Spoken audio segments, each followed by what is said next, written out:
Kita sudah tak asing lagi dengan organ penting ini, bukan? Iya, otak yang menjadi pusat sistem saraf kita. Otak yang mengatur gerakan, detak jantung, suhu tubuh, tekanan darah, hingga 100 juta sel saraf kita. Tapi seberapa banyak yang kita tahu tentang otak? 1. Tak bisa merasakan sakit. Otak kita tidak memiliki reseptor rasa sakit, sehingga dokter bisa membedah otak pasien dalam keadaan sadar. Lalu bagaimana saat kita sakit kepala? Apakah rasa sakit itu berasal dari otak? Rasa sakit itu berasal dari otot dan kulit di sekitar otak kita. 2. Kecil tapi paling kuat. Bobot otak kita sekitar 3% saja dari total berat badan. Tapi darah yang dipompa oleh jantung kita, 30%-nya mengalir untuk otak. Dan dengan asupan yang begitu kuat, kinerja otak juga luar biasa. Otak kita hanya membutuhkan 1/10.000 detik untuk bereaksi. 3. Senantiasa bekerja setiap saat. Kita hanya menggunakan 10% saja dari kapasitas otak. Itu mitos. Sebaliknya, otak kita terus-menerus bekerja saat kita merasakan, memproses, berpikir, bergerak, bahkan bermimpi. Justru pada saat tidur, otak kita bekerja lebih giat ketimbang saat kita terjaga. 4. Terus bertumbuh dan berkembang. Sebagian besar neuron otak sudah ada sejak kita lahir. Seiring usia, otak kita juga mengalami penuaan. Meskipun demikian, otak tetap menumbuhkan neuron-neuron baru berapapun usia kita. Neuron-neuron baru ini mendukung kita untuk belajar dan mengingat, bahkan membantu menghadapi stres. Gaya hidup sehat dapat membantu proses neurogenesis, produksi dan pertumbuhan neuron. Ayo, mulai perbaiki jam tidur, olahraga yang teratur, dan perbaiki pola makan. 5. Neuron bukan komposisi utama. Selain neuron, otak juga terdiri dari sel-sel glia yang berfungsi menunjang dan melindungi neuron.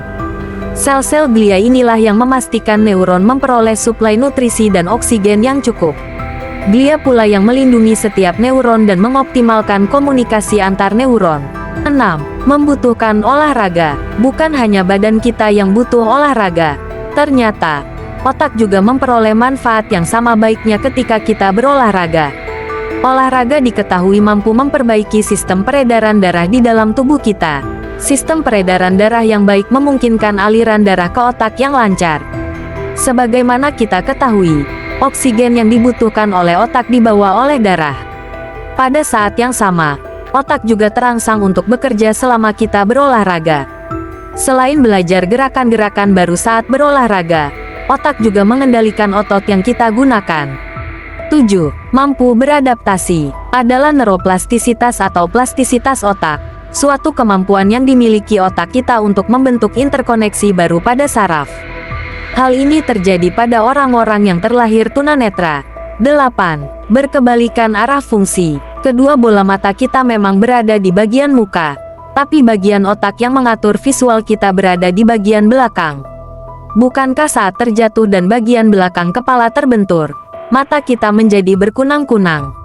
Menariknya, sisi kiri otak kita mengatur kualitas visual mata kanan, sedangkan sisi kanan otak mengatur visual mata kiri.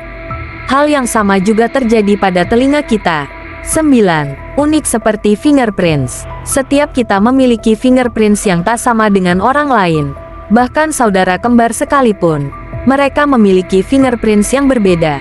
Otak juga begitu. 10. Mengecil seiring zaman. Bila dibandingkan dengan ukuran otak nenek moyang kita, ukuran otak kita saat ini lebih kecil. Apakah berarti otak kita mengecil? Ukuran tengkorak nenek moyang kita di berbagai belahan dunia secara umum memang lebih besar daripada ukuran manusia saat ini. Semakin besar ukuran tubuh, semakin besar juga sistem syarafnya.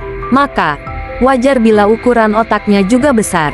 Jadi ketika ukuran badan manusia saat ini sudah jauh lebih kecil dibanding nenek moyang kita, ukuran otak kita juga lebih kecil.